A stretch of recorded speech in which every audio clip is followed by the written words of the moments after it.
Hi, I'm Charles with Handicap. A commoner is given one chance to survive. He tries to fight for his life, but he is just mocked for using his pitiful magic. In this world, lineage, talent, and diligence are the most important things to be a mage. Unfortunately for our protagonist, no amount of diligence can make up for a lack of talent. The guy in charge tells him that magic will never smile upon him, and he uses real magic to eliminate the poor guy. As his body gets roasted, our protagonist loves magic so much that he calls the spell used to end his life magnificent.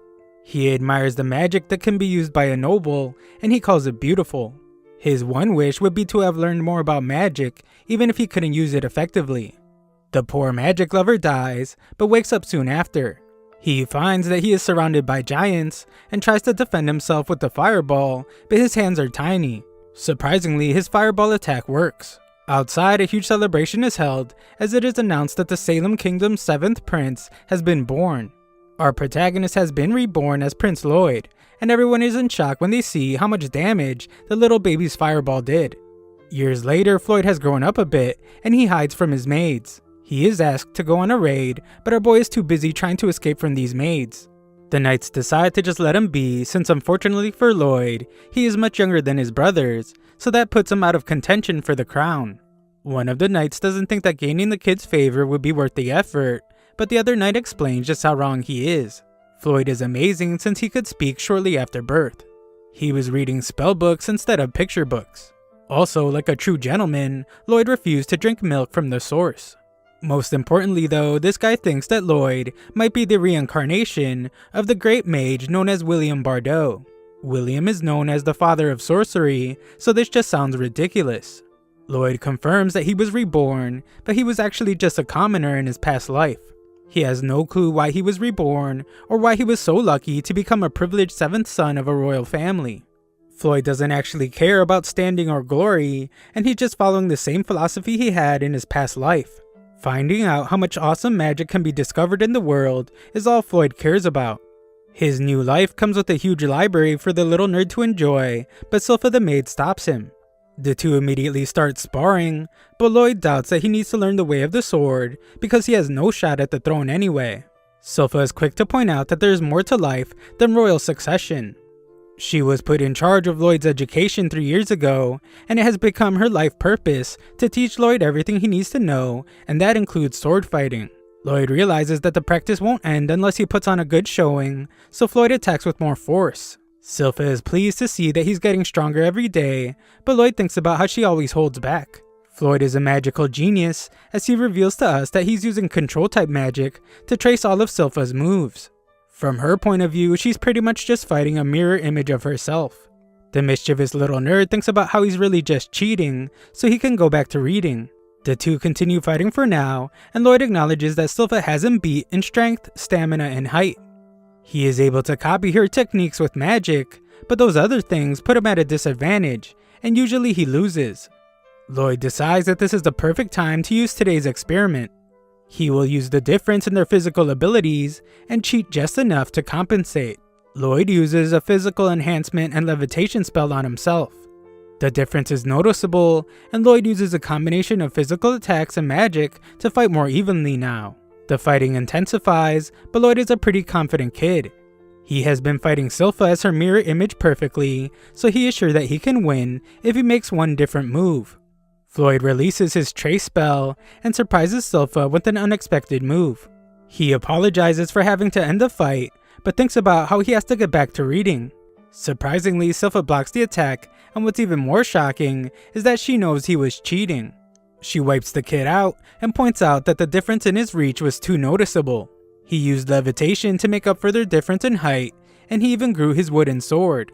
Her anger turns into admiration, and she is astounded to see that he could use 2 spells at once, as even the court's magicians find that to be really difficult. In reality, Lloyd was using 4 spells, as he thinks about how she didn't notice the physical enhancement and control magic. Her brain would probably explode if she found out that he could use 4 spells at once, so he decides to keep that a secret. Afterwards, Lloyd is forced to take a bath, even though all he wants to do is read. The maids warn him about spending too much time in the library because the Forbidden Library's demon will appear to eat him alive. A long time ago, Salem was nearly destroyed. After the sacrifice of countless mages, the demon behind the attack was sealed away in a book, and its name is Grimoire. Silpha is sure that Lloyd wouldn't be afraid of something like that, but he is trembling in fear. The girls argue about who will get to sleep with the scared kid, but Lloyd uses this opportunity to get away. It turns out that Lloyd isn't afraid of the demon, he is just excited to find this forbidden library that's somewhere in the castle's basement. That night, Lloyd uses wind magic to reflect the light around him, and he makes himself invisible. One guard tells the other to stay on his toes, since there is magic in the forbidden library that could shake the entire kingdom, not to mention that the sealed demon is also inside. This all sounds perfect to our adventurous protagonist, so he makes his way into the basement. The dumb guards are sure that no one can get past them, but even if someone did, 10 mages cast their most powerful magic sealing spells on the entrance to create an unbreakable barrier. This is nothing for our boy though, so he easily breaks the barrier and is amazed by the forbidden library. Lloyd takes a peek at some of the books, but Grimoire reveals himself almost immediately. Lloyd introduces himself, so Grimoire wonders if the kid could be nice and break the seal. The seal has degraded over the years, so it's only a matter of time before it breaks anyway. Grimoire offers to give him endless amounts of gold, but he is shocked when Lloyd is able to tell that he was just using poor imitation magic. Grimoire is shocked by the kid's composure, as Lloyd explains that this kingdom is where he studies magic, so he can't let some dangerous demon destroy it. Grimoire points out that he doesn't hold any grudges to the people in this day and age, but Lloyd doesn't believe him. Grimoire makes another attempt to convince Lloyd and offers to teach him some ancient magic, stuff that's been lost for hundreds of years. Grimoire is really speaking Lloyd's language now, as the kid gets really interested. Grimoire can tell that Lloyd has a lot of talent, and this makes Lloyd remember how he was told that magic would never smile upon him. Lloyd declares that he now has a more privileged body than a commoner, but Grimoire just wonders who talks this way about themselves. Lloyd lifts the seal and prepares to learn some ancient magic. The devious Grimoire just attacks him with an insanely powerful spell, and he wonders if this is enough of a lesson for Lloyd. With Lloyd eliminated, Grimoire wonders what his next move should be, but he is shocked when he realizes that Lloyd is still alive. He isn't just alive though. Lloyd is amazed by the unique attack, and he hopes that Grimoire can show him some more. Grimoire attacks furiously, but nothing he does can break the barrier. Grimoire is losing his mind to anger, but our boy Lloyd is super calm, and he uses his barrier to analyze all of Grimoire's attacks. This kid just can't help himself, as he wants to feel the attack, even at the risk of dying again. Grimoire is then absolutely stunned when Lloyd allows the magic to surround his finger. It's incredibly painful, but the magic-obsessed Lloyd can still admire its beauty. Lloyd asks for more, so the enraged Grimoire uses some time to summon an even more powerful spell. Synchronizing 2 incantations for a spell at once is generally impossible, and it's a special type of casting, only usable by a demon capable of having 2 mouths. Grimoire is screaming his brains out to unleash the most powerful attack he can muster, but our boy Lloyd is just analyzing the attack. Grimoire is shocked when his most powerful magic couldn't even scratch the barrier, and Lloyd admires how much effort it must have taken to get so powerful. Grimoire decides to run away from this crazy kid, but he's stunned to see that Lloyd put up another barrier. Grimoire assumes that he created it to keep him from running, but Lloyd reveals that he made a mistake a long time ago, so he made sure to be more cautious about everything moving forward. Grimoire prepares to attack again, but Lloyd is done analyzing his attacks. Lloyd powers up a powerful spell of his own, and demands that Grimoire show him what he can do on defense. Lloyd unleashes a massive fire attack, and Grimoire wonders where all this mana is coming from. It's too late though, as Lloyd's attack absolutely fries the demon. Lloyd points out that he didn't block the attack, but the demon just wonders who this crazy powerful kid is. Grimoire then bears witness as Lloyd restores the entire room after it had been blown to bits. Grimoire has never met such an amazing mage before, so he has started calling the kid Master Lloyd. Lloyd is amazed that Grimoire survived his attack, and this just makes a little psychopath curious about how much Grimoire will be able to survive. Grimoire doesn't want to feel the endless pain he would go through while Lloyd tests him, so he pledges himself to the kid. He offers to serve as his familiar, so Lloyd agrees. To not be found out, Grimoire transforms into the cutest animal he can, but he thinks about what he's really doing. He's using this cute exterior in the hopes that Lloyd will eventually let his guard down so he can get the drop on him. Lloyd tells the demon to get in his pocket, but Grimoire thinks about how that's a foolish decision.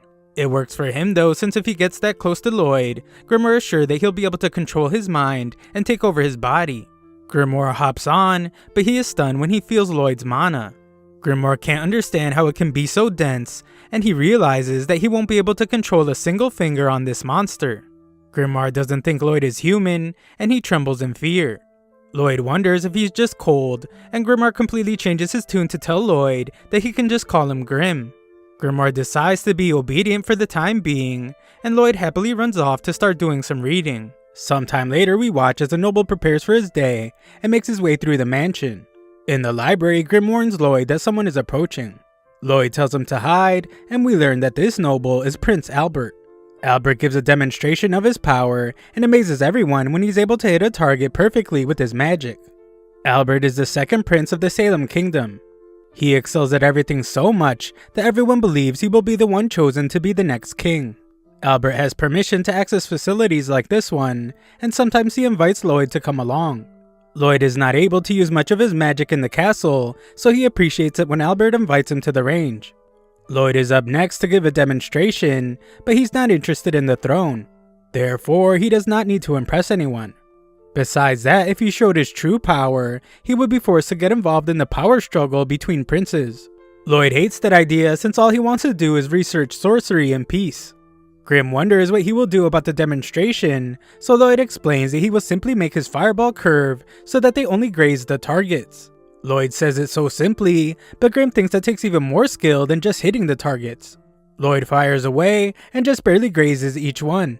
Spectators are disappointed about it, but Grim thinks about how they should have realized how impossibly difficult it is to control magic so accurately.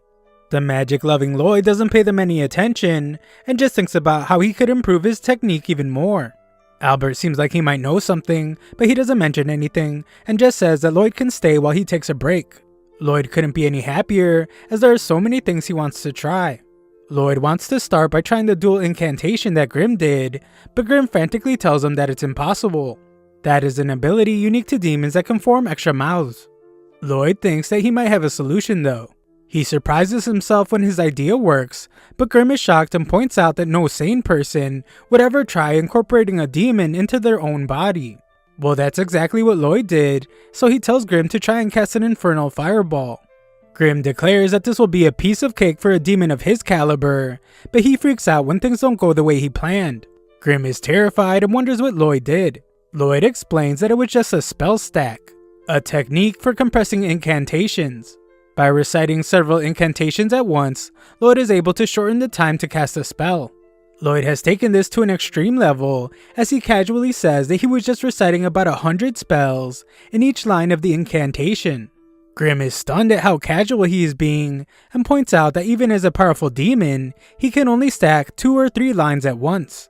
Lloyd does his next test, and finds that he can now talk out of both mouths. Grim panics as he fears that Lloyd is going to recite 2 advanced spells at once, but Lloyd just silences him. An immense power begins to flow through him as Lloyd uses the Infernal Fireball and Water Bolt spell.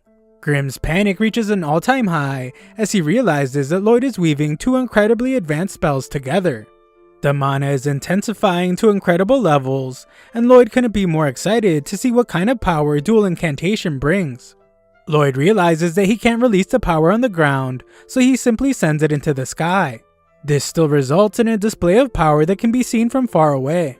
In the castle, some servants wish that Albert wouldn't spend his time with Lloyd, since Lloyd is just a kid and he isn't very good at magic.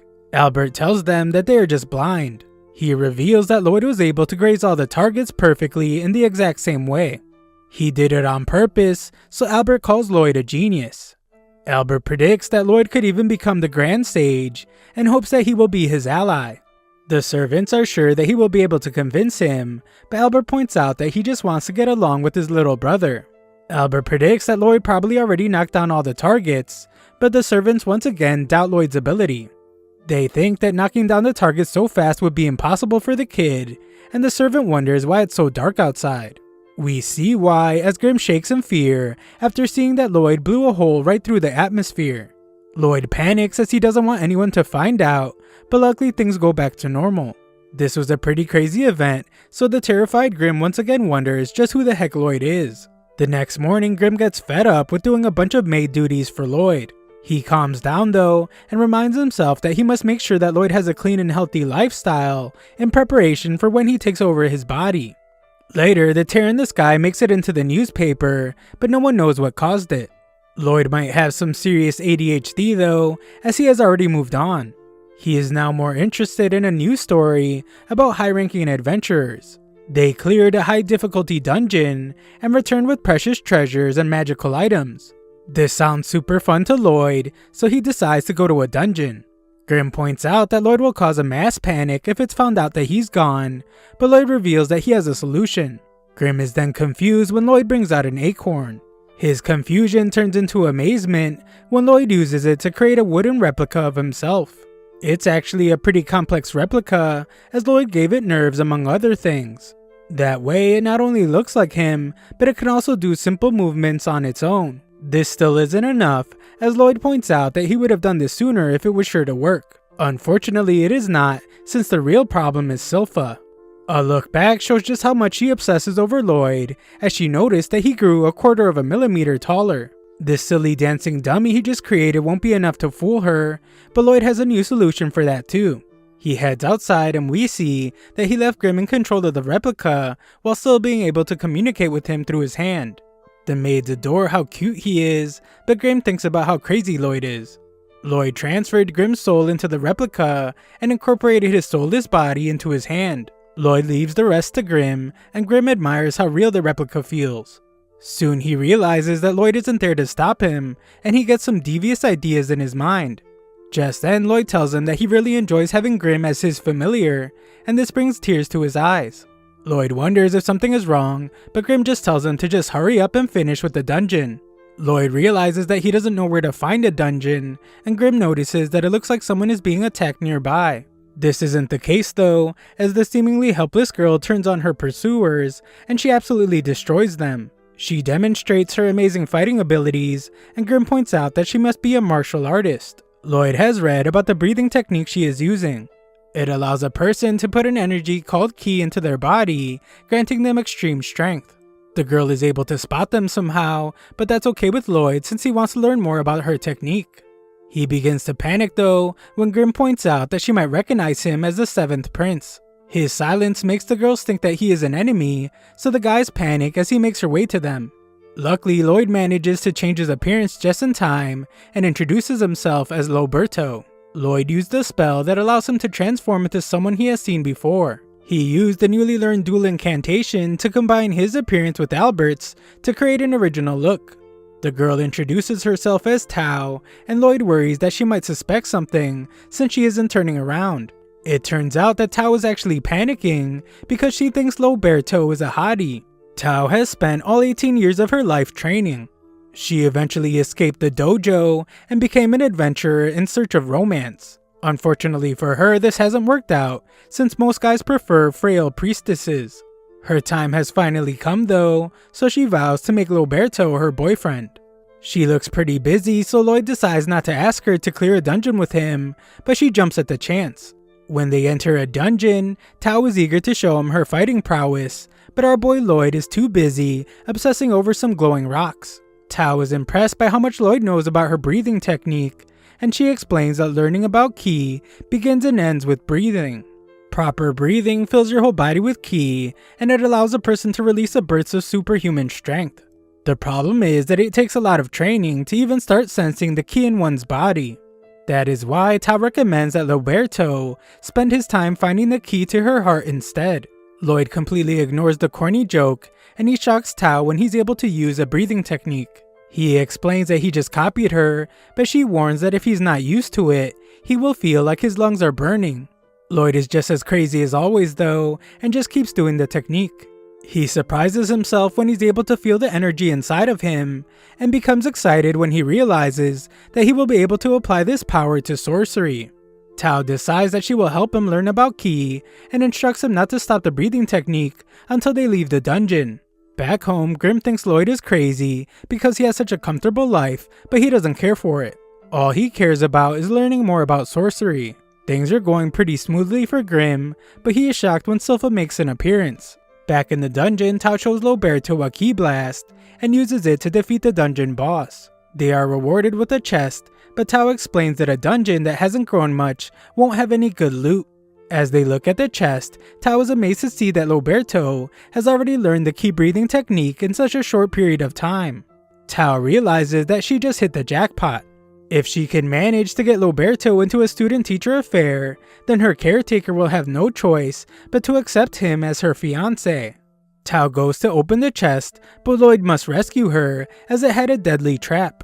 A lich emerges from the chest, and Lloyd wonders if this is the real boss of the dungeon.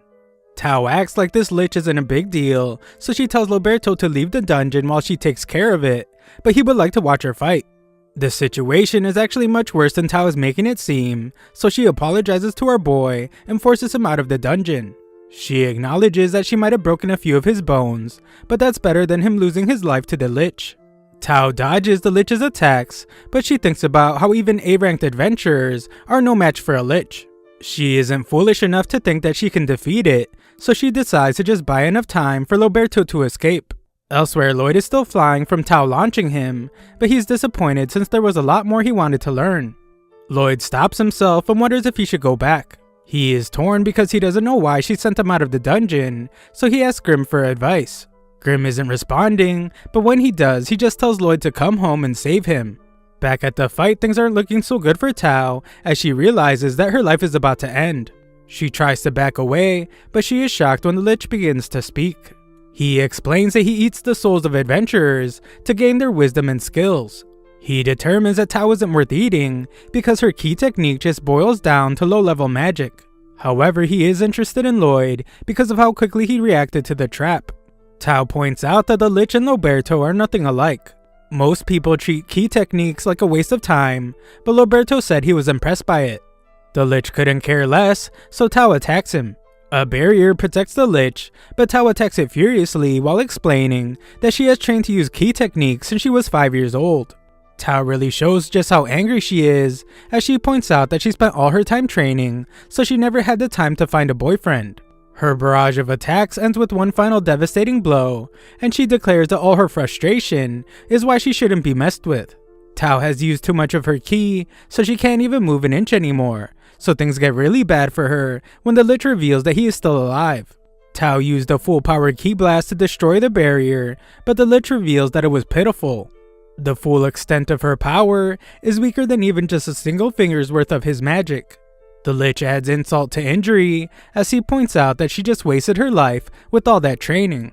He uses a spell to crush her with a magic shard, but the lich is shocked when Lloyd rescues her.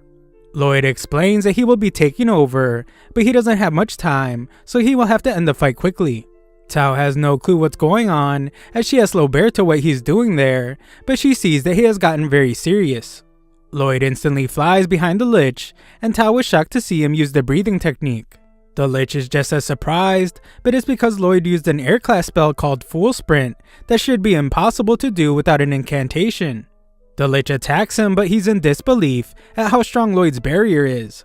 Lloyd doesn't even seem interested in this monster, as he is really just focusing on perfecting the combination of ki and mana. He hasn't achieved it yet, but he remembers how Tao told him to focus. Lloyd takes in even more air into his lungs as he focuses, and he speeds up that full sprint spell. The lich thinks Lloyd is trying to get away, so he attacks him, but Lloyd is actually just breathing in more air. His barrier is getting in the way, so Lloyd just gets rid of it, but the lich thinks he was able to shatter it. The dumb lich thinks he has the upper hand, so he goes in for the final blow, but Lloyd dodges it all. Tao is shocked as she realizes that the lich's attack didn't break the barrier. Roberto did it himself, so he could draw in even more air to use an even more powerful ki technique. Lloyd continues to dodge attacks while also molding together his ki and mana. Lloyd shocks everyone watching when he uses this new power, but Lloyd isn't satisfied with it. He makes a slight adjustment and laughs like a maniac as he unleashes a barrage of attacks on the lich. The psychopath demands that the lich not give up since he is having fun and there's a lot more stuff he wants to try out. The lich can't comprehend what's going on as he thought that Lloyd was just a mage. The kid isn't using any incantations though, and Lloyd's simple ki techniques are somehow matching the lich's sorcery. The lich takes some damage and realizes that Lloyd's techniques are actually overpowering him. Lloyd sharpens his attack even more, so the lich prepares to defend against it with the barrier, but it's no use. The attack slices right through the barrier and the lich, so Tao watches in amazement as Lloyd declares that he was able to figure it out. Afterwards, Tao is disappointed to see that they just got some old dagger for all their hard work, but Lloyd can tell that it's been bathed in mana. She still doesn't think that it's that great, so she lets Lloyd have it. Just then, Lloyd is startled when the ground begins to collapse, but Tao explains that dungeons fall apart after the boss is defeated and the treasure is taken. Lloyd is amazed as he thinks it's like a survival technique used by lizards who sacrifice their tail so they can survive. He realizes that the dungeons lie dormant in the ground until someone drops a magic item. The dungeon absorbs the item and slowly builds an actual dungeon around it. It then collects gear left by those that failed to clear it. Then when it senses that it's about to be cleared, it offers up one of the items it collected so it can survive. It's all so fascinating to him, but they're running out of time. Lloyd manages to pull the chest from the ground, and they escape just before the dungeon collapses. Lloyd marvels at the closed dungeon as it gathers its strength underground until it's able to become a dungeon again. Tao acknowledges that Loberto is an amazing mage, but she wonders why he chose to use a key technique at the end of the battle. She questions if it was for her sake, since the lich was mocking her. Unfortunately for her, Lloyd reveals that he just used it for fun. Just then, Lloyd prepares to leave as he remembers that he needs to rush home. Tao thinks about how the key technique Lloyd used is so advanced that she can't even use it, so she declares that she will train hard to become a fascinating girl for the next time they meet. Lloyd says that he will train hard too as he leaves, and Tao hopes to become the kind of girl who can catch his attention. Just then, she remembers that she doesn't know how to contact him, but it's too late. Lloyd arrives home, shocked to see Grim in bad shape. Silpha took the fake Lloyd for training, but she was startled by how weak he had become, so she vowed to make him strong again. Grim now sobs as he didn't stand a chance at making it through the training. Grim is disappointed to see that Lloyd spent so much time away just for a crappy sword, but Lloyd explains that it's actually quite the treasure. He puts it in some hot water and scrapes it to reveal that it really was treated with mana essence. Mana essence is hard to come by, and enchantment spells are difficult to do. Mana essence is used to write magic formulas onto a weapon in order to strengthen it. However, if it fails, then both the essence and the weapon are wasted. Since mana essence is so hard to find, Lloyd decides to analyze the ones he scraped off the knife so they can make some themselves. He uses a purification spell to reveal its components, which end up being oil, silver, and something called hematite. Hematite is made from powdering a monster's core, so it's pretty rare, but they can make some from the dungeon chest. All that's left is oil and silver. Lloyd's father gives him some silver coins, and he wonders what his son will buy with it. Lloyd and Grim then head to their hideout, where they melt the silver. Afterwards, Lloyd makes a bet with Silpha. If he manages to land an attack on her, then she will give him oil. Lloyd surprises her with some magic, and prepares to win the bet, but he loses track of her. Silpha reveals herself and wins the fight. She kindly still gives him the oil, since she is just glad that he isn't as weak as the other day. Grim spies on them, so he is insulted, because that was actually him that she is calling weak. She shouldn't have been able to beat him, even if he wasn't using magic, so he wonders just what kind of mage she is. Silpha then admires just how impressive Lloyd is at just 10 years old. He excels with the sword and with magic, so she predicts that he could become Knight Commander when he grows up. Lloyd just thanks her for the oil, and she wonders what he plans to cook with it. Lloyd and Grim head back to their hideout to add the oil to their concoction, and they finish making the mana essence. Next up, he asks Albert for some weapons so he can test his enhancement magic. Albert thinks it's adorable how much Lloyd loves magic, so he asks his troops which one of them wants his adorable little brother to strengthen their weapon. They all eagerly offer their swords, but they only do it because Albert practically ordered them to. In reality, they're not too excited about it, since enchantment is so difficult that it rarely goes well. Even worse, Lloyd is just 10 years old, so the guys assume that he will just end up breaking all their weapons. Grim listens to how much they are doubting Lloyd, and he gets really upset. We then watch as Grim assists Lloyd, and angrily declares that they're going to enchant the heck out of the weapons and make them unstoppable. Lloyd then uses what they made to write the enchantment called Boost Power. Lloyd acts like a mad scientist, and Grim is shocked as Lloyd is applying 3 layers of boost power. This kid is a lunatic, as he's filling every tiny spot he can find with spell formulas. Of course, the sword breaks as the steel it's made from couldn't withstand the spells he was adding to it. Lloyd realizes that enchanting is really hard, but Grimm encourages him to keep trying. After several failures, Lloyd finally manages to get the hang of it. Afterwards, Lloyd returns to Albert with 50 of the 120 swords he was given. He apologizes for breaking 70 of them, but in reality he thinks about how he actually succeeded in enchanting 80 of them. The problem was that he tried to add even more spells to a few and ended up destroying them. Albert is in absolute disbelief, since even a first-rate enchanter only has a success rate of around 10%. It's so unbelievable that the troops don't think he was able to enchant the weapons at all. They just assume that he quit after ruining 70 weapons and is now returning the rest unenchanted. The soldiers decide to lie and say that the swords feel sharper, but one is surprised when his sheath gets sliced in half by his sword. They don't really know what to make of it, but the angry little Grimm feels vindicated. Albert is amazed by one of the more impressive swords, and Lloyd explains that he was hoping to see them use the weapons in battle. This is actually perfect timing, as Albert reveals that they are going on a monster hunt. Soon after, we see that Lloyd is accompanying Albert. Lloyd of course has Grimm with him, and they arrive at the forest where they will have their monster hunt.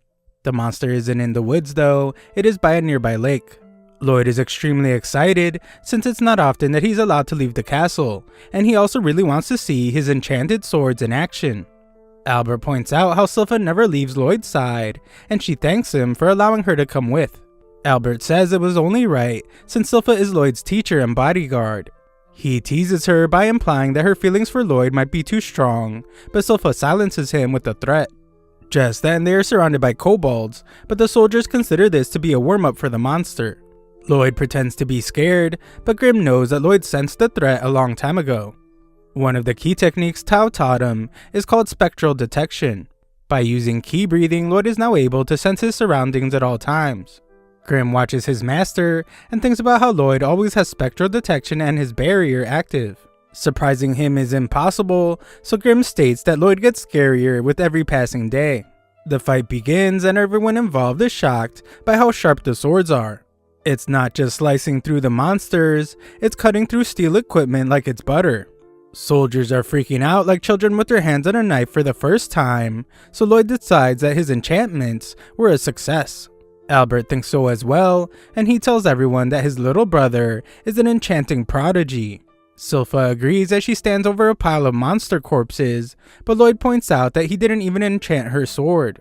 Just then, one kobold tries to attack Lloyd, but Tau appears out of nowhere to take it out. Lloyd almost messes up by calling out to her like he's still Roberto, but he stops himself just in time.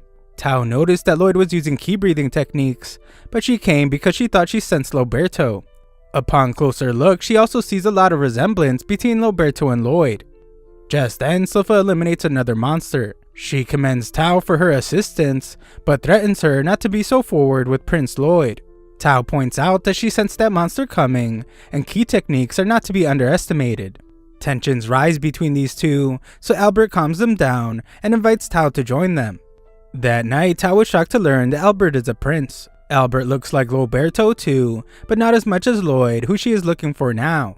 Lloyd hides nearby and realizes that Tau's proficiency with Ki has made her really sensitive to it. He was using spectral detection, and that must be how she found him. Lloyd decides to hide in his tent, but for some reason Silpha was in there changing. Lloyd says that he doesn't need her to protect him, but Silpha disagrees as she doesn't like how the new girl is chasing after him. Tau barges in on them, so Silpha calls her an idiot, and Tau calls Silpha a perverted maid. The two argue, so Lloyd uses this moment to get away. Albert calls Lloyd a lady killer, and points out that Silpha has changed a lot since she started looking after Lloyd. She sees a lot of maturity in Lloyd, but Albert warns that relationships with women can be complicated. Just then, the girls notice that the soldiers are watching them a little too closely. They knock them all out, so Lloyd hears Albert's message loud and clear. Tau explains that she was hired to clean up an old shrine, so Silpha tells her to hurry along. They almost start arguing again, but Albert interrupts and says that Tau's ability to sense danger is very helpful. He would like for her to act as a lookout for them overnight, but she points out that they won't need one, as the monster has arrived. The monster is a bear wolf, so Silpha tells Lloyd to stay behind her. The monster begins attacking, and Lloyd points out how bear wolves are incredibly fast for how large they are. Lloyd tries talking to Grim, but the little guy is distracted as he seems to recognize the shrine. Tao manages to save some soldiers, but this monster is really tough. Albert has had enough, so he draws his sword. He apologizes to the wolf, but explains that local villagers are suffering because of it. Albert uses his sword while reciting an incantation, and he releases an incredibly powerful attack that destroys the monster. Everyone is amazed that he took it out with just one attack, but Albert points out that his attack is not normally that powerful. It was only possible because of the enchantment that Lloyd applied to his spellbound sword. Lloyd thinks about how he added a little extra to Albert's sword, but Grim isn't even paying attention. He is extremely worried and reveals that there is a demon sealed in the shrine nearby. Just then, everyone is shocked as the bear wolf is somehow still able to move. Other monsters appear out of nowhere, and a voice begins speaking to our group.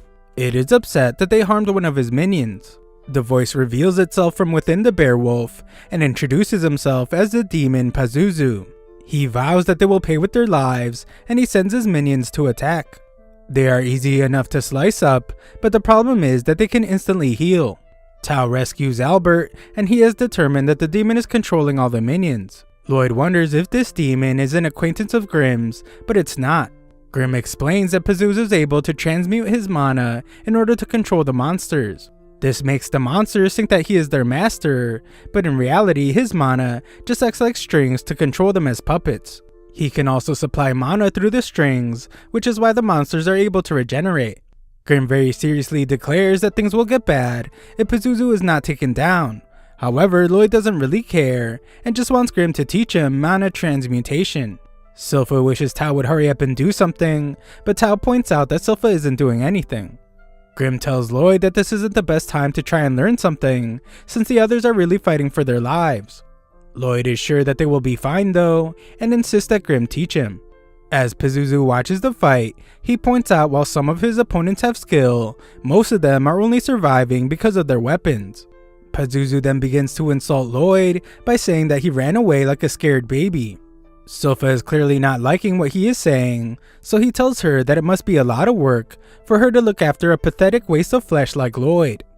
This clearly pushes Silpha over the edge, and Tao is terrified of her when she notices. Silpha excuses herself from Lloyd's side, but he doesn't care as he's still busy learning stuff. Pazuzu keeps trash talking, but Silpha starts firing back.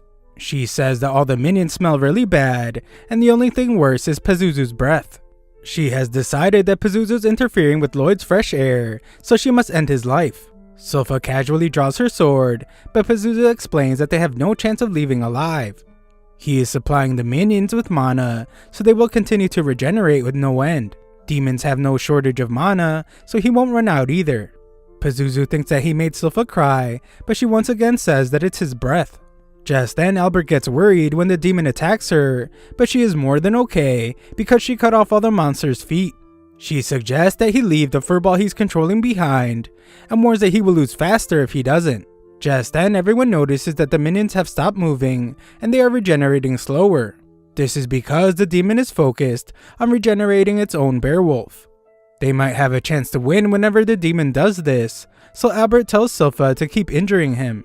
She prepares to do so, but Pazuzu thinks they are just foolish.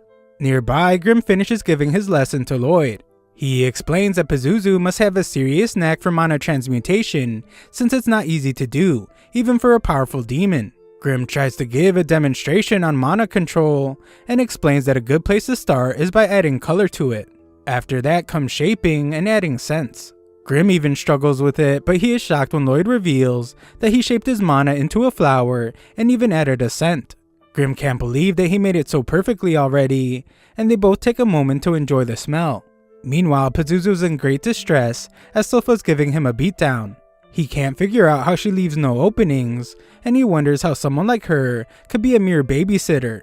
Silpha borrows one of the soldier's swords and admires it because it was enchanted by Lloyd. Her obsession with Lloyd has made Pazuzu become interested in him, so he declares that he wants to dissect him. The demon shows off his immense speed, but he continues to insult Lloyd, which just makes Silpha even angrier. The demon consumes her and mocks her for being a stupid human that fell for his provocation. He is stunned though when Silpha is still alive, and she slices the wolf bear's body in half. She declares that this is her family's dual blade art and follows it up with another called Diving Sparrow. This slices the monster's head right off, so Pazuzu tries to point out that she is just a maid. Unfortunately for him, this isn't true, so Silpha uses another art to completely destroy the wolf and expose the demon. Everyone is absolutely stunned by her power, and Lloyd realizes that this is what Silpha looks like when she gets serious. He admires her and memorizes this moment by shaping his mana into her. Silpha is sickened by the thought of the demon trying to hurt Lloyd, so she declares that the only thing he is fit to touch is her blade. Silpha tells the demon to make his peace, but she is shocked when he begins to do something. The others finish off the minions, but Albert knows that it's not over, and they need to give backup to Silpha. Just then, everyone collapses because of the demon's miasma, including Silpha. Pazuzu is furious since he has been building up those puppets for over a century. He blames Silpha for ruining his plan, and his attack sends her into the river. Albert wants to help her, but his strength is being depleted. Pazuzu reveals that this is his miasma of domination, and all those who inhale it fall into his clutches. Silpha points out that this must be why it smells so bad, so Pazuzu gets upset that she never stops the insults. His attack meant for Silpha is blocked by Tao. Silpha tries to tell her that she is fine, but this is clearly not the case. Silpha tries to remain brave as she tells Tao to run, but she's just too injured, and she collapses. Pazuzu is actually very impressed by her, since she took more of his miasma than anyone else, and she was still able to defy him so fiercely. Even the monsters he controlled fell into his power in under 30 seconds. Pazuzu was most intrigued, however, by how Tao isn't under his control. Tao pushes him back, but he just ends up capturing her. Pazuzu assumes that she's using some kind of breathing technique to withstand his miasma. He is correct, but things get bad for Tao when her breathing is interrupted. Pazuzu points out that she could have just run away, but this weirdo assumes that she stayed because she wanted to become his minion. Tao pushes the demon away again and states that there is a hottie that she's waiting for. She is done messing around, so this time she uses an incredibly powerful attack. She realizes that she got a little too heated and used a big move. Tao tries to focus on steadying her breathing before the demon counterattacks, but she has even worse problems as she is attacked by one of the puppets. She is shocked that they have already regenerated, and the demon wonders who this hottie is that she was talking about. Pazuzu gets tired of all the talking, so he uses his maximum domination miasma. He figures she will surely be under his control now, but Tao had just realized something. The hottie she has been talking about is a lot closer than she thought. She can still sense him through all of Pazuzu's miasma, and it's giving her hope. Pazuzu still has no clue who she is talking about, so Tao reveals that the hottest guy is coming to destroy him. Unfortunately for her, her time is up, and the puppet monster consumes her. Pazuzu then turns his attention to Silpha, as she will make a great addition to his minions. He knows that getting her under his control will be difficult, but her strength justifies the cost. Pazuzu plans to use tons of miasma on her, and Lloyd realizes that that must have been how he was able to control the bear wolves. Pazuzu is pleased with himself as he reveals that he eliminated their parents and used his miasma to replace them in the minds of the pups. Pazuzu compliments himself as he declares that no one can defy his domination. Lloyd calmly says that Pazuzu was awful, so Pazuzu is shocked when he finally realizes that Lloyd is somehow able to move around in his miasma. He demands to know how this is possible, but Lloyd doesn't even know. Him not knowing is even more shocking, but Pazuzu is left in disbelief again when he realizes that Grim is a demon. He can't understand why a demon would be protecting a human, and Pazuzu insults Grim for looking so cute. Pazuzu calls him a shame to demonkind, but Grim still tries to give Pazuzu some advice as a fellow demon. Grim stops himself though, as all the insults just make him want to see Pazuzu get torn to pieces. Pazuzu sends his terrifying demons to attack, but Lloyd is just excited about testing out his newly learned mana transmutation ability. There are a ton of monsters though, so Grim tells Lloyd that he will have to put out a decent chunk of his mana. Lloyd decides on what the right amount is, and Grim is amazed since he has always had a hard time adjusting his own mana output. Lloyd visualizes something gentle and warm, so Pazuzu is shocked when Lloyd easily takes away his influence over the bear wolves. Grim calls them all pushovers, but Lloyd points out that he might have fallen under his mana's influence as well. Lloyd has one of the bear wolves spit out Tao, and he's glad to see that she is okay. Pazuzu is still in disbelief because of how Lloyd was able to convert all his mana into a field of flowers in an instant, and he assumes that Lloyd must be an amazing sorcerer. Pazuzu tries to control his minions again, but Grim points out that it's too late. The Bearwolves have already remembered their pride as monsters, and the fact that Pazuzu eliminated their parents. The angry Bearwolves attack Pazuzu, and Lloyd is amazed to see how they attack in a pack. They are extremely powerful this way, and puppets could never recreate this kind of attack. Pazuzu shows that he's still a powerful demon, and punishes the Bearwolves for attacking him. He doesn't regret eliminating their parents, and he insults them by calling them mangy mutts. Pazuzu's real upset now, and points out that this is what happens when someone tries to defy him. He explains that it doesn't matter what kind of spells Lloyd uses, they will be ineffective against a demon. Lloyd remembers that Grim said the same thing.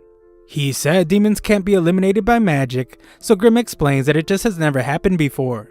Pazuzu then declares that he will show them his true power now that he isn't supplying the minions with mana. Lloyd isn't even listening to him, as he is now just fascinated by why magic can't eliminate demons. He assumes that demons are just really difficult to eliminate completely, but this just gets this crazy kid even more excited to find out what it would take. Pazuzu is then absolutely horrified by the dark power that emanates from Lloyd's body, and Grim points out that this is why Pazuzu's mana never had an effect on Lloyd. Lloyd decided one day to hide his power to avoid unwanted attention, and keeping it restrained all the time is actually a lot of work. Grim explains to Pazuzu that his mana was never going to be enough to even touch Lloyd. Pazuzu and Grim are both demons, but there's nothing they could ever do with their mana that would come close to comparing to Lloyd's power. Lloyd is a little psycho as always, as he's really happy that he has a demon to test out all the spells he has been wanting to try. Demons supposedly can't be eliminated by magic, so Lloyd can cut loose without any restraint. Pazuzu trembles in fear as he can only wonder how Lloyd has such an absurd amount of mana. He wonders if he's having some kind of terrifying nightmare, and he is shocked when Lloyd tries to put a barrier around him. Things get really terrifying for him when he realizes that this is not a fight for Lloyd. Lloyd just sees him as a test subject, and he is trying to put him in a cage. Pazuzu tries to run away, and Grim doesn't blame him since he would do the same thing. Lloyd is having a lot of fun unleashing just some of his power, but Pazuzu's running for his life while avoiding being captured in the barriers Lloyd is putting up. Pazuzu is just barely getting away, so he begs Lloyd to stop. Grim watches in amazement and wonders just how many spells he can cast at once. Lloyd explains that he can cast around 20, but he teams up with Grim to cast even more. Life gets a lot more difficult for Pazuzu, as he must now dodge even more barriers, and he wonders how Lloyd could possibly be chanting so quickly. Pazuzu compliments himself for being able to dodge this much, but that is short-lived, as Lloyd uses a spatial spell called Dimensional Enclosure.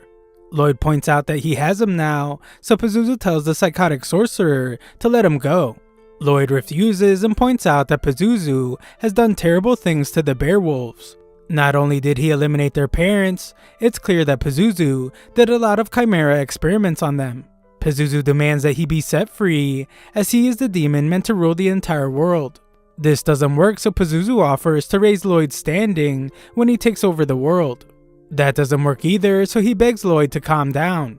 He has never been hit with magic from someone as powerful as Lloyd, so he fears that he might actually die.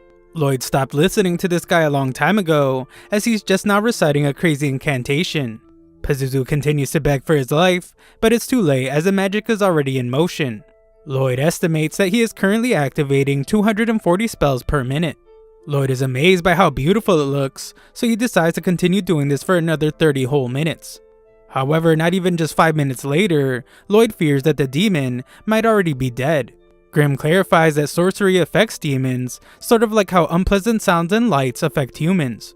However, the sheer overwhelming amount of magic Lloyd used on Pazuzu has done him some serious damage. Pazuzu is now falling apart and thinks about how he spent an entire century raising those monsters. He was supposed to rule the world, but it was all put to an end by a kid who wanted to do an experiment on him. Lloyd is already pretty disinterested, which just adds insult to Pazuzu's injury. Just then, Lloyd is shocked to see that everyone is already waking up. He can't let anyone find out about his incredible power, so he runs off to think of an excuse. Grim tells Pazuzu that he has realized that people don't want leaders that gripe about how hard they have it. They are more likely to have a good time with someone who is enjoying themselves. Lloyd is always doing what he likes to do when he wants to do it, so this is probably why people are always flocking to him. Grim remembers to keep his tough guy act and explains that he isn't like the ones flocking to Lloyd. He is just gathering his strength so he can get his revenge on Lloyd one day. In this case, Pazuzu decides to entrust his ambition of world domination to Grim. Grim accepts and is glad to see that Pazuzu's mana has restored him a bit. Lloyd has come up with an excuse and tells everyone that some guy named Loberto showed up to defeat the demon and save all of them. Tao overhears this and wonders where he is. Everyone in town celebrates the return of the victorious Prince Albert. They think Lloyd is a cute kid, but he doesn't compare to the great Albert, so this just gets Silpha upset. The king is pleased with Albert and wonders where the two adventurers that helped him are. Albert explains that Loberto was actually never seen, but we get a look back to see what happened to Tao. She became suspicious when she realized that she was wearing Lloyd's poncho, so Lloyd just tricked her into leaving by saying that Loberto was nearby. The king is very interested in this Loberto person, but Albert shockingly explains that Lloyd contributed the most to the hunt.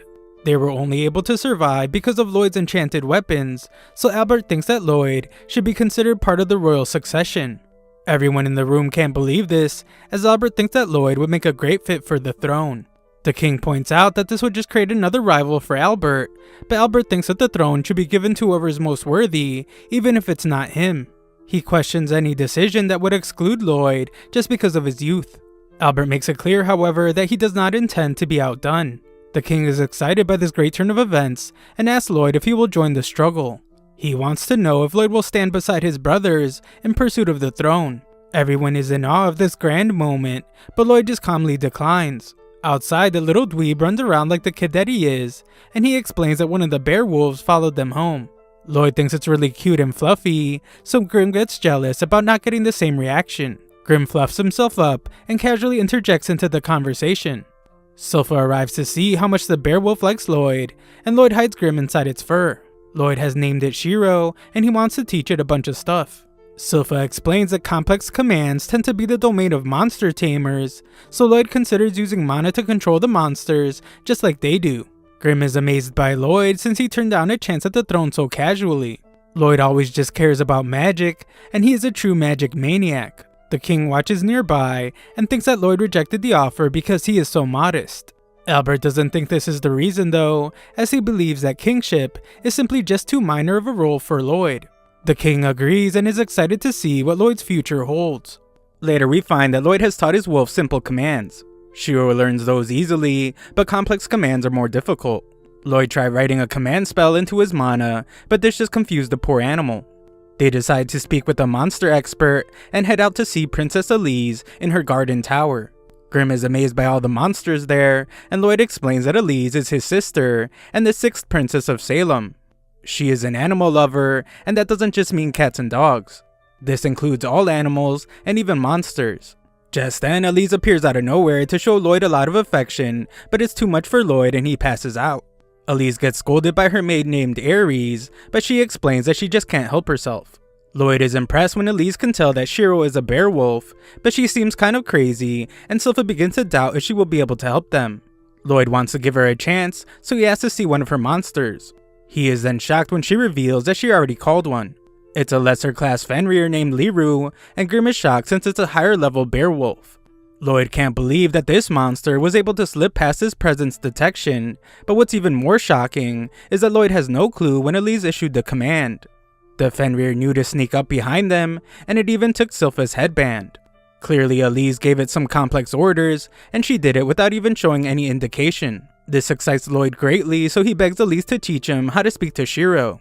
Elise confidently explains that it won't be easy, but Lloyd prefers when things aren't simple. Elise agrees to teach him, but she shocks everyone when she reveals that the key to speaking to animals is love. She declares that love will help him understand any monster, and this is demonstrated when the animals in her tower go to hug her. Ares thinks it's pointless to try and learn from Elise since she is simply a prodigy, but Elise declares that anyone can learn. Elise gives another demonstration, but this time the animals go a bit overboard with everyone. Silpha is shocked to see that Lloyd seems to be taking an interest in love, and she imagines Lloyd asking her to teach him more. In reality though, Lloyd just realized that he was trying to issue orders to Shiro, but his sister wasn't giving her animals any commands. Instead, she was just sharing her will. When she spoke to them, Lloyd noticed that her mana was not coming out of her hands. Instead, it was flowing directly from her head to theirs. This means that she is able to subconsciously connect to animals with mana, giving them a direct vision of what she wants. Lloyd determines that instead of issuing orders, he will try to share a mental image of his will. Lloyd does just that, and everyone is amazed when Shiro does the trick that Lloyd was trying to teach him. Lloyd celebrates with Shiro, and Ares determines that he must be really gifted. The technique he used is exactly how monster tamers share their will. Sylpha is also impressed, but a bit disappointed that it didn't go how she thought it would. Elise is upset as she points out that it's supposed to be love, not complicated sharing will stuff. Lloyd explains that love actually plays a huge role in the technique. He goes even more in depth, which just makes everyone fall in love with him. Lloyd is glad that he finally figured out how to connect with monsters, and Sylpha declares that it's time he put that much effort into his sword training. Luckily for Lloyd, Albert appears as he needs to speak with the boy.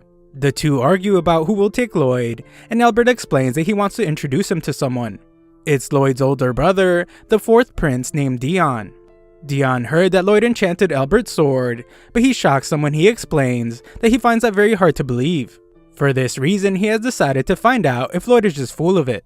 Albert gives a little history about how Dion studied smithing abroad, which is why he's interested in enchanting. Dion has had enough of the chit-chat though, and he explains that he has everything ready to test Lloyd's enchanting ability. As Lloyd begins the process, Dion very much doubts that he will succeed. Enchantments are an advanced enough skill as it is, but Lloyd applying one to a spellbound sword like Albert's is just insane.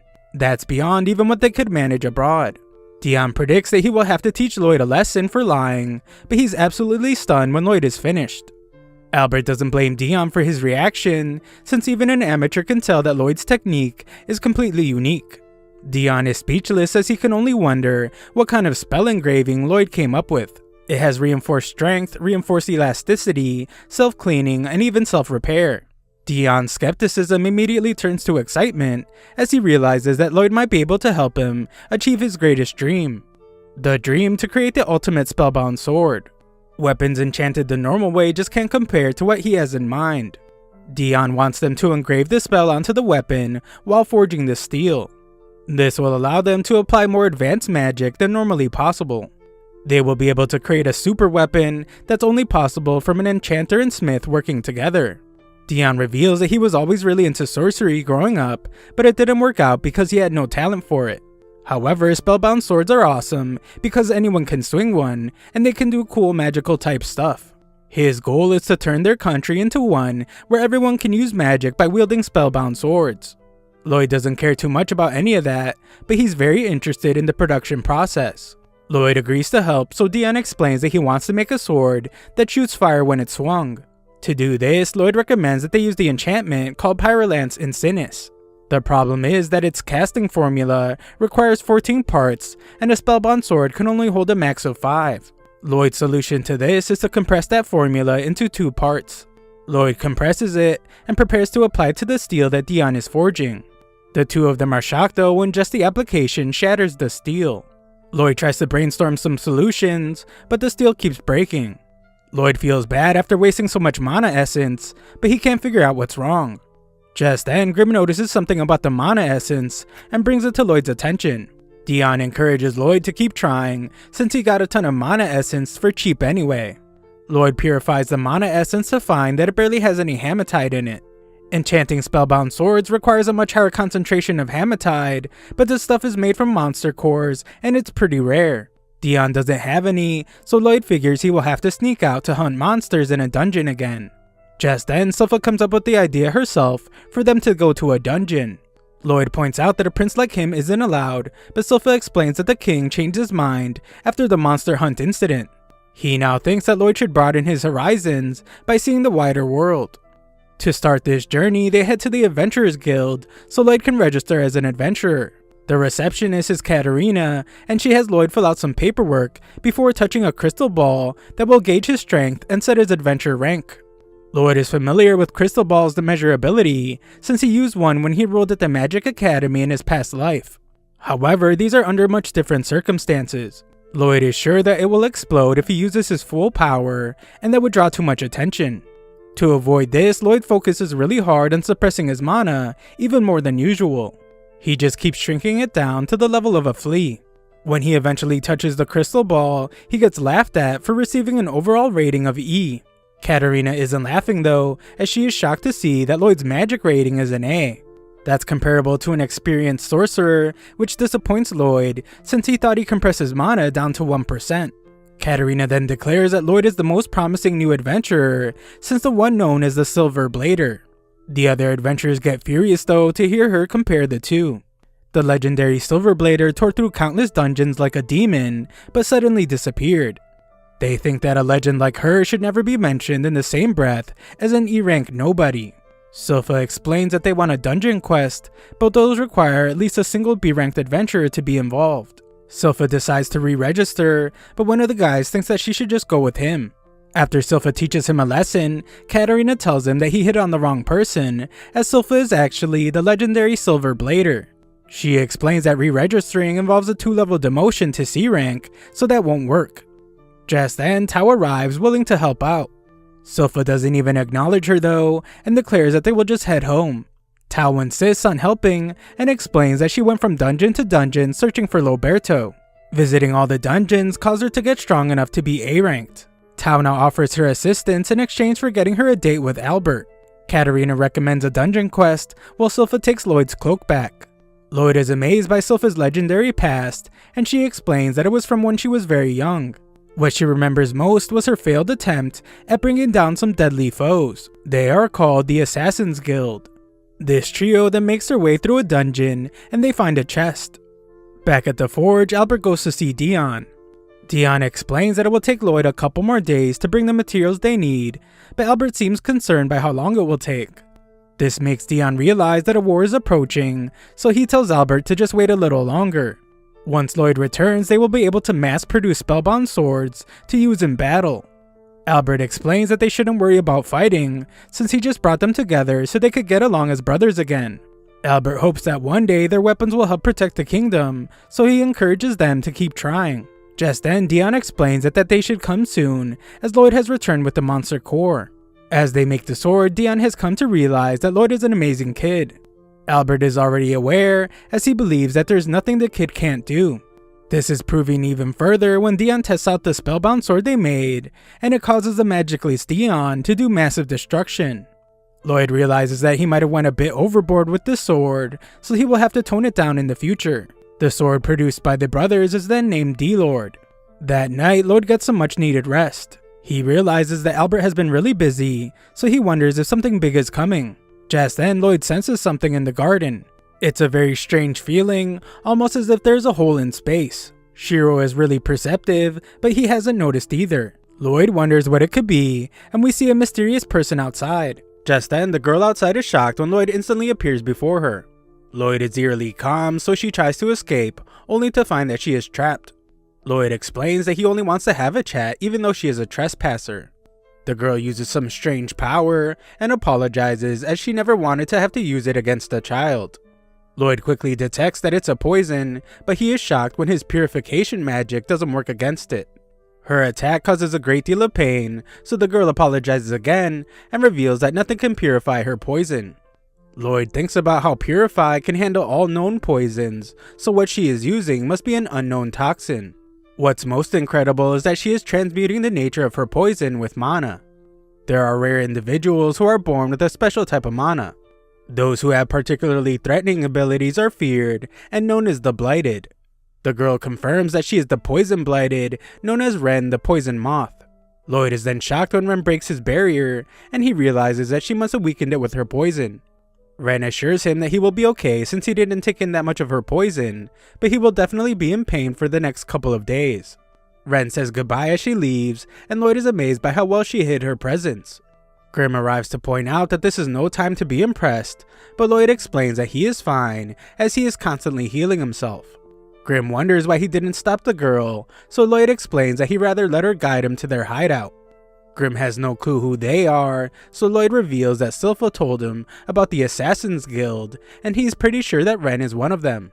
They are a group of 6 assassins that all have bounties on their heads. What Lloyd is most excited about though, is that they each have their own special abilities. Lloyd tracks where she went, so Grim can't believe that he's able to detect the undetectable girl. Lloyd explains that her presence is like a tear in space, so it's pretty easy to follow her when you know that. Lloyd goes after Ren, and Silpha arrives late to the party. Elsewhere, Ren is scolded for not eliminating the person that found her. Ren reveals that she did get some information though. She found out that they are mass-producing spellbound swords, so they must be preparing for war, but this just gets one of the assassins upset. He tells Ren to stop acting like their leader Jade, since he is long gone. Ren argues that Jade will come back, but they are told to stop arguing as they are being watched. Lloyd reveals himself, but Ren is shocked since he should still be poisoned. The assassins have heard that Lloyd pretends to be unremarkable, but in reality he is actually really powerful. None of that matters though, as Lloyd has found them, so he cannot be allowed to leave. This crazy kid hears this and decides to lower his barrier, which makes Grim wonder how insane he can be. Lloyd explains that he's facing opponents with unique abilities, and it would be a shame if he didn't get to sample them. Lloyd uses his trace ability to mimic Tao's fighting technique, and tells the assassins to bring it on. He fights off the first challenger, and the guy is impressed that he knows martial arts. Lloyd can tell that this guy's really flexible, and the assassin reveals that he can even twist his entire body enough to fit through the tiniest spaces. This is just like a rodent, so he is the warp-blighted, known as Babylon the Giant Rat. Lloyd is in awe as this guy's body is as unique as it gets, but there's no time for admiration as someone sneaks up behind Lloyd. The guy says the word sink, and Lloyd is stunned when his body becomes really heavy. The guy's name is Crow the Dark Raptor, and the mana in his words makes him the Cursed Blighted. The big guy attacks next, but Crow is then the one to be shocked as Lloyd uses brute strength to overcome his curse. Lloyd gets caught in a trap, so the big guy introduces himself as Galil the Spider. He is the Web Blighted, as he can transmute the mana around his body into a sticky substance. Lloyd manages to break free and admires how their abilities are just as unique as the rumors say. He is then attacked by some girl, but Lloyd dodges her attacks easily. Just then, this crazy girl stabs herself in the leg, and Lloyd somehow takes damage on his leg. The girl reveals that she is Talia, the 100 Pains, and she is able to share damage with anyone she sees. She is the Pain Blighted, and Lloyd can only wonder how her ability works. The introductions are over, and Talia is glad to see that she was able to teach Lloyd what fear is. She is shocked though when Lloyd reveals that he is not afraid. What's even more surprising though is that Lloyd was able to heal both their stab wounds instantly, even though they pierced all the way through. This kid really shows how crazy he is, as he begins to wonder what will happen if he injures Talia. Healing himself healed her, so he wonders if any damage he does to her will be reflected back to him. Lloyd uses enhancement magic to make blades from some torn cloth, and uses trace to mimic Silpha's fighting technique. The little psycho now tells the assassins to get ready, as he wants to see how well they can defend. The assassins realize that he looks just like a swordswoman that traumatized them before, and they become terrified. Lloyd begins his attack, and the assassins are shocked to see how proficient he is with both swords and martial arts. What makes it even more hard to believe is that they heard that Lloyd was just a magic prodigy. Lloyd nearly slices Babylon in half, but he is impressed when the giant rat relaxes his body at the moment of impact to disperse the damage. The other assassins try to team up against Lloyd, but they just end up hurting each other. Lloyd unleashes an attack on Babylon, and it's so fast that Babylon can't say the word stop to force Lloyd to stop. Lloyd then uses a twin sparrow attack, and Babylon can only say the word ball. Lloyd wonders if he would have went bald if Babylon said the word, but he's glad that he didn't find out. Galil wants to get revenge, but his web sticks to everything, and he puts Talia in an awkward spot. Lloyd attacks Talia next, but she reveals that if he does damage to her, then he will also take damage. She assumes that he will back down, so she is shocked when Lloyd is actually excited to experience what that would feel like. Lloyd sends her flying, causing massive damage to both of them, but Lloyd is just glad that it worked. The big guy then captures him in his webs, but Lloyd slips out of his gloves and unleashes a massive thunder punch. Lloyd is bleeding at the mouth from this point, so he looks even crazier when he tells Ren to show him her poison again. Galil tells him not to force her because she can't control her poison mana that well, and if she uses it, they will all get caught in it. Lloyd realizes that none of them really seem to be able to control their powers that well, and Galil confirms this. He explains that if they were able to control them, then they might not have been forced to become outlaws. In his rage, Galil attacks Lloyd, but Lloyd easily stops him. Ren tries to rescue Galil as he screams in agony, but Lloyd stops her too. She's determined to get revenge for what Lloyd did to Galil, but Galil reveals that he is fine. In fact, he is better than fine, as his mana seems to be under control for some reason. Everyone is then shocked when Lloyd reveals that he engraved the spell directly onto Galil's back so he can control his power. Lloyd admits to never engraving a spell onto a person's body before, but he's glad that it worked. Galil breaks down as the curse is finally over, but Lloyd points out that it's better than that, as he can now control his mana at will. The others watch in shock, so Lloyd tells them that it's their turn. Lloyd engraves them as well, and they are relieved to finally be able to control their mana. Crow is next to break down in tears, as it's been so long since he could talk normally. Everyone celebrates, but Ren pretends like she doesn't care. She says that she is crying for a different reason, but she can't hide the fact that she is happy about finally being able to wear whatever she wants, as her poison won't destroy her clothes anymore. Lloyd is glad that everything seems to be working out, but Ren doesn't like it when Lloyd is allowed to become one of them. The others point out that they owe the world to him, and they insist that she just get ready for the welcoming party. Ren tries to point out that he mass-produced weapons of war and snuck into an assassin's den. She thinks he's too crazy to join them, but Grim explains that Lloyd just did those things for fun.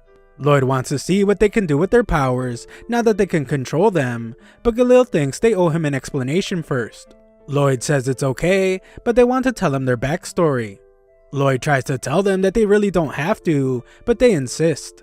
Lloyd isn't really interested about the history of the Assassin's Guild, but that all changes when Galil talks about their leader. Their leader is the Phantom Blighted, and he has the power of teleportation. He is called Jade the Shadow Wolf. A look into the past shows Jade returning to their hideout after his ability teleported him somewhere randomly and against his own will.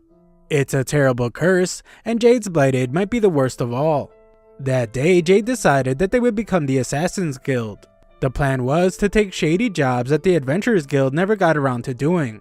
They would then leave their Assassin's Guild emblem, which is a coin, at the scene so people would know that their existence was contributing to world peace. The idea was to do this so that one day they would not have to hide anymore and they could live in the bright of day. Galil continues with his story, but Lloyd wishes he would just talk more about the teleportation ability. Galil explains that just when things were starting to look hopeful, they heard that the Lord of Lordist was preparing for war. And that is when something happened to Jade. Just then, everyone is shocked as an envelope appears out of nowhere. A while later, Sylpha barges into the assassin's den looking for Lloyd, but he is not there. She can still smell his scent, and she notices that a note was left behind. The note is from Lloyd, and he explains that he went to visit the Lord of Lordist with the Assassin's Guild. Albert shakes in utter fear as he reads the letter, and wonders how this could have happened.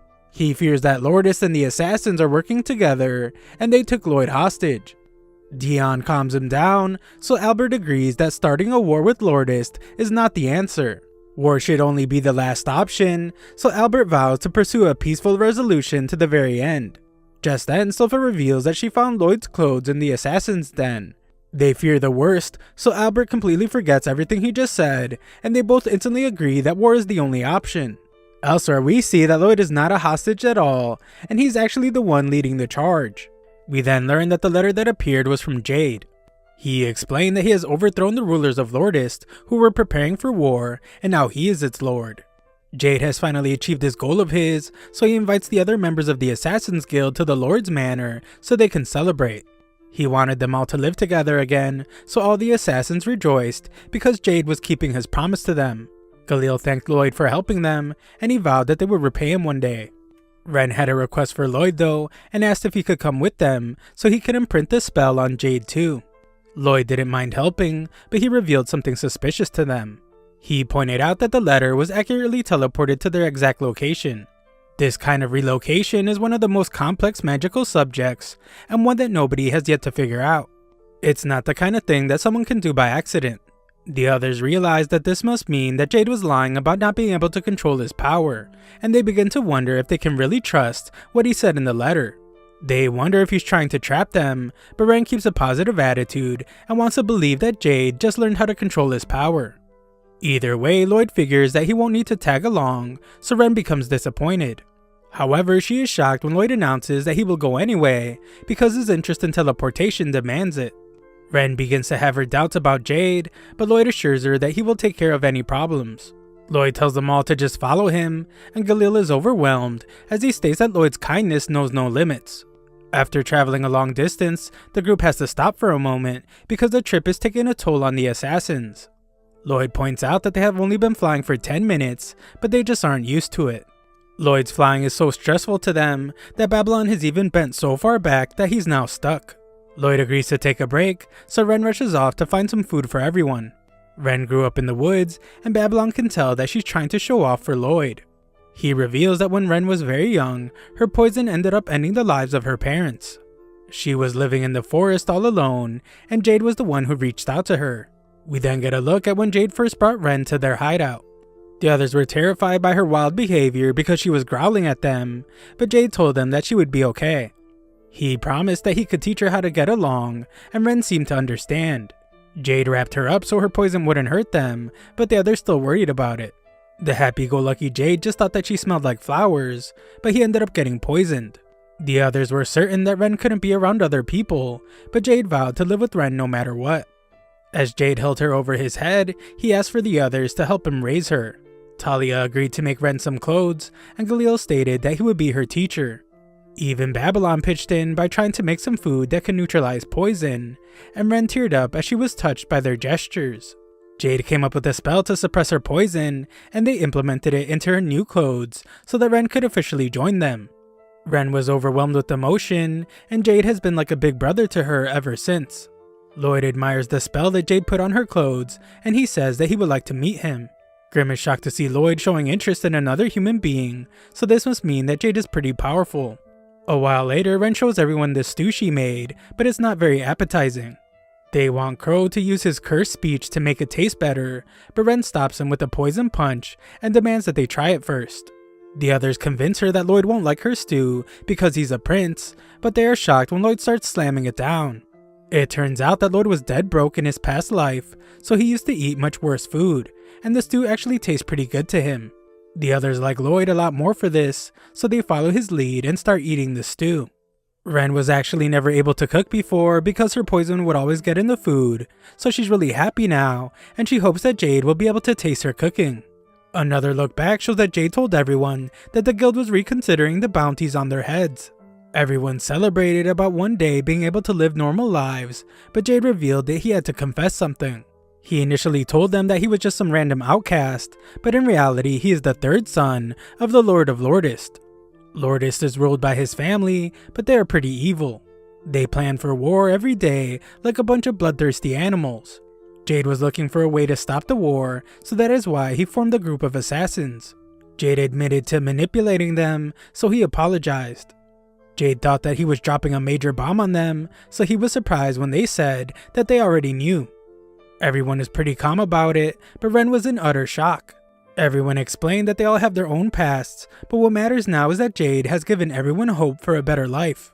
They were all excited about helping Jade eliminate his evil family, but Jade declared that he wanted to do it on his own. If the guild found out that they helped him, he was sure that their bounties would skyrocket. Jade couldn't let that happen, so he wanted to handle it alone. Jade states that his body is cursed, his family is a curse, and his entire life has felt like a curse. However, he feels blessed to have met all his friends. Everyone begins to tear up as Jade explains that he would like to live with all of them for the rest of his life, but he can't. His family's going to start a war someday, and he can't just sit back and ignore that. Jade's only request is for them to keep the guild going, even if he never returns from Lordest. However, if he succeeds at his goal, then he will become the ruler of Lordest, and he promises to make it a territory where Blighted can live happily. Most importantly though, it would mean that they could all live together. Back to the present, Lloyd falls asleep after their meal. The assassins think he's a cute kid for falling asleep so easily, but Grim points out that this kid has a heavy-duty barrier around him at all times. The group begins to fear that Jade might be under the control of his family, so they decide to scout the manor first. They don't want to bother Lloyd though, so they will leave him outside. The assassins want Grim to stay and protect Lloyd, but he explains that Lloyd is practically invincible, even in his sleep. Grim is more worried about being scolded by Lloyd if anything happens to the assassins, so he decides that he will go with them. They arrive to find a pretty normal party with no signs of aggression, so Grim thinks they should come back when they have Lloyd with them. Ren thinks that's a great idea as he wants to introduce him to Jade. Galil agrees and seems to remember that Jade mentioned being interested in the 7th prince before. Just then they are found by some weirdo, and he announces their arrival to everyone. The assassins feel out of place as they never learn their manners. Grim decides to go get Lloyd, but Ren is nervous about seeing Jade and asks him to stay. Just then Jade arrives and all the assassins get really emotional. Jade changes into his old clothes and everyone realizes that he used teleportation to do it. Jade explains that he just learned how to control his power, so everyone is relieved that he didn't lie to them. Grim encourages Ren to speak to Jade, and everyone gets emotional when she can't find the right words to say to him. Jade says he feels the same way, and Grim realizes that this is a good moment to go get Lloyd. However, just when he leaves, Jade decides on what he wants to say, and he tells them to bow down. Shockingly, all the partygoers turn into monster-looking things, and all the assassins are forced to the ground. They're all shocked when they realize that this is like Crow's cursed speech ability, but much stronger. Jade announces that his plan was a success, and he ignores Ren's pleas for an explanation. Jade promised that he would bring some blighted to the monsters, and this evil guy has forgotten Ren's name.